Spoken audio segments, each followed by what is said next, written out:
Baiklah teman-teman, jumpa lagi bersama saya, Al Pratama di channel TJ44. Sebelum kita membaca di part 10-nya, bantu tekan tombol subscribe, lalu like video ini serta share ke sosial media teman-teman agar saya semangat untuk mengupload cerita-cerita lain selanjutnya. Jika sudah, terima kasih. Tak lama setelah itu, sekitar 15 menit Pak Ustadz pulang. Tentu ada sedikit rasa bersalah saat melihat sang suami. Bahkan ia masih merasa dan sakit saat berjalan. Namun Aini mengingatnya bila ia ingat kejadian tadi. Singkat cerita, mereka sudah tiduran di kamar. Sesekali, tadi ada Pak Dharma datang nanyain Abi Mi. Aini sedikit terkejut mendengarnya. Ada apa lagi, Bi? Katanya dia mau nemuin Abi buat ngebicarain lahan itu lagi. Abi nggak tahu itu apa. Loh, emangnya Abi nggak nanya? Enggak, tadi Ustadz Boim yang nemuin, dibilang aja Abi nggak ada. Abi nggak berani, takut ada apa-apa. Tuh kan kebiasaan deh, kalau ada masalah selesain, Bi takutnya. Iya sih Mi, katanya dia mau nemuin Abi lagi besok, tapi biar Roy aja yang hadapi, ujar suaminya. Abi takut, dia tak menjawab. Ya udah, biar Roy aja yang hadapi, dia pasti berani. Ujar Aini sambil mengingat Roy, ia cukup jengah dan kepengecutan sang suaminya itu.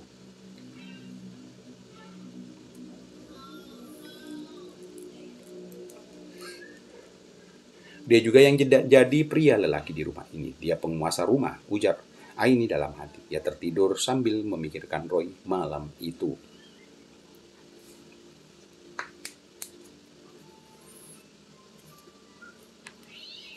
Paginya, sekitar jam 4, Aini terbangun. Pagi ini terasa lebih dingin dari biasanya. Ia beranjak menuju kamar mandi, hendak melakukan mandi besar. Namun langkahnya tertahan saat melihat pintu kamar Roy terbuka. Aini keluar mengecek keadaan. Takutnya ia keluar tanpa menutup pintu. Ia berjalan lewat pintu depan rumah. Saat membuka pintu depan rumahnya, angin sangat kencang. Memang angin sangat kencang akhir-akhir ini. Ia tetap berjalan mengecek keadaan kamar Roy. Ketika sampai di sana, didapatinya Roy tertidur. Nampaknya ia tak sadar pintu kamarnya terbuka karena angin ini. Mungkin ia lupa mengunci pintu. Aini menutup kamar Roy, namun ia menutupnya dari dalam dikarenakan ada yang bangun tiba-tiba di pagi hari ini. Aini memang tahu bila anak muda yang sehat pasti seperti itu pagi kayak gini. Terlihat embun pagi yang berbintik di kaca kamar Roy. Saat Aini menutup pintu itu, Roy terbangun. Roy memanggilnya. Dia melihat wanita itu dan karena memakai terusan abu-abu itu yang sama seperti kemarin.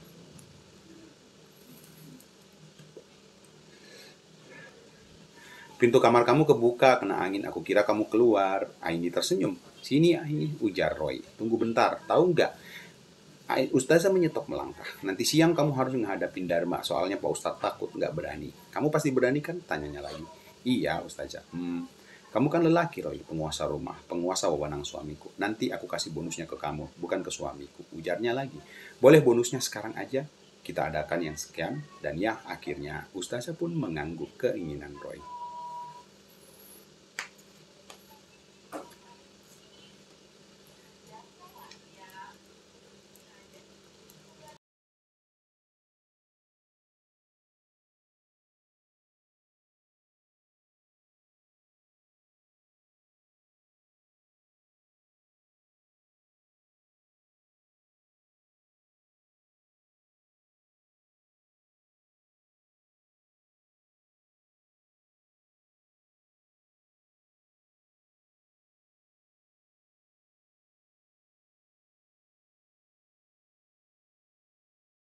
Aini tak menjawab, ia hanya melihatnya dan kembali ke kamar. Melihat ia diam dan tak marah, ada yang mulai memberontak.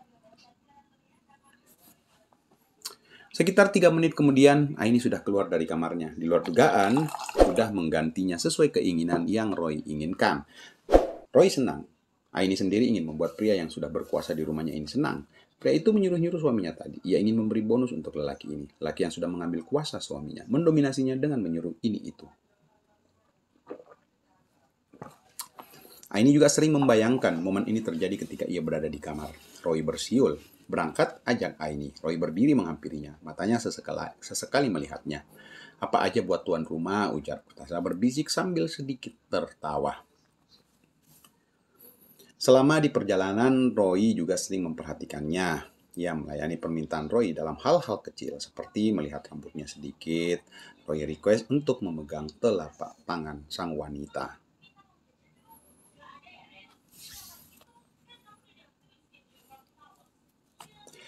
Aini merasa Roy berhak mendapat ini semua. Ia ingin membuat man of the house penguasa rumahnya itu senang.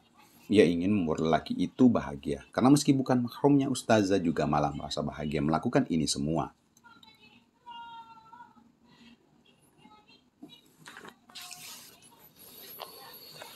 Setelah perjalanan pulang dari kebun itu, Aini bilang ia tak pernah memberitahunya pada lelaki yang bukan ini. Namun karena Roy meminta bonus request itu malah tanpa sadar dan sedikit malu ketika mengucapkannya, ujarnya berbisik. Seketika itu ada yang langsung bangkit.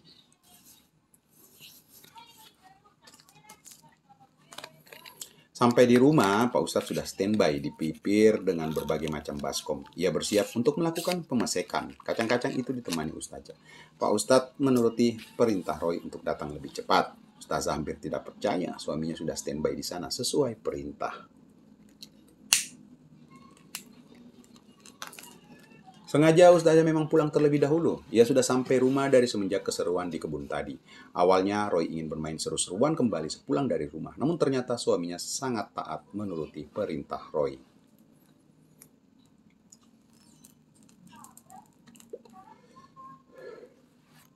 Setelah selesai, Roy menelpon restoran yang dituju untuk ia kirimkan hasil pemesekan itu keluar. Ia pergi ke kota dan kembali ke rumah dengan hasil yang menggembirakan. Bukan hanya restoran yang menerima kacang-kacang itu, namun tempat-tempat kuliner pun banyak yang memesan darinya. Senang mendengarnya, sangat laris penjualan kacang-kacang itu. Ekonominya membaik berkat Roy. Sebelum lanjut, saya ingatkan kembali teman-teman subscribe channel ini agar kami tetap semangat untuk memberikan karya-karya baru buat teman-teman sekalian. Dan yang sudah melakukannya saya terima kasih, serta saya doakan buat teman-teman yang sehat selalu dan diberi rezeki yang berlimpah. Amin. Sorenya, sekitar ba'da maghrib, Aini ingin mengantarkan air untuk Roy. Pasti dia capek pikirnya. Pak Ustadz tak mengajar ngaji maghrib ini. Dia sibuk melihat TV karena sambil menunggu acara diskusi di salah satu TV swasta yang biasa tayang Selasa malam itu.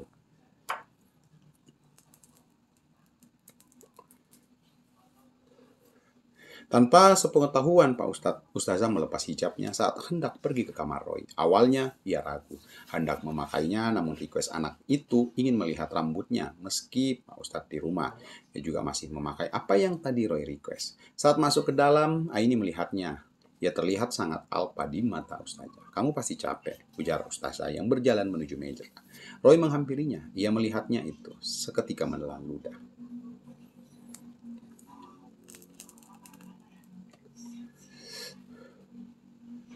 Makasih udah jadi lelaki yang diandelin, ujar Aini pelan. Memang akhir-akhir ini Roy yang menanggung pekerjaan yang seharusnya dikerjakan oleh suaminya, namun suaminya tak bisa.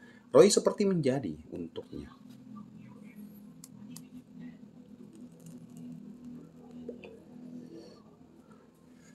Dia memperbaiki penghasilan. Dia juga mengambil alih kuasa suaminya di sini dengan sering memerintah suaminya dengan macam hal. Seperti tadi siang tanpa sadar Aini malah senang menuruti request sang pria tersebut.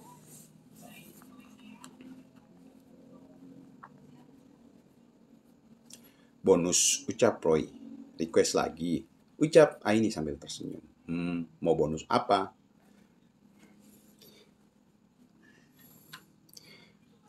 Aini menggeleng-gelengkan kepala tanda tak percaya. Ia tak melihat ke arahnya. Perlahan ia angkat rambutnya ke atas. Aini hanya terdiam tak menjawab. Baiklah, sebelum kita akhiri, saya ingatkan subscribe karena subscribe itu gratis buat teman-teman. Ya, oke, kita lanjut di part 10-nya. Terima kasih.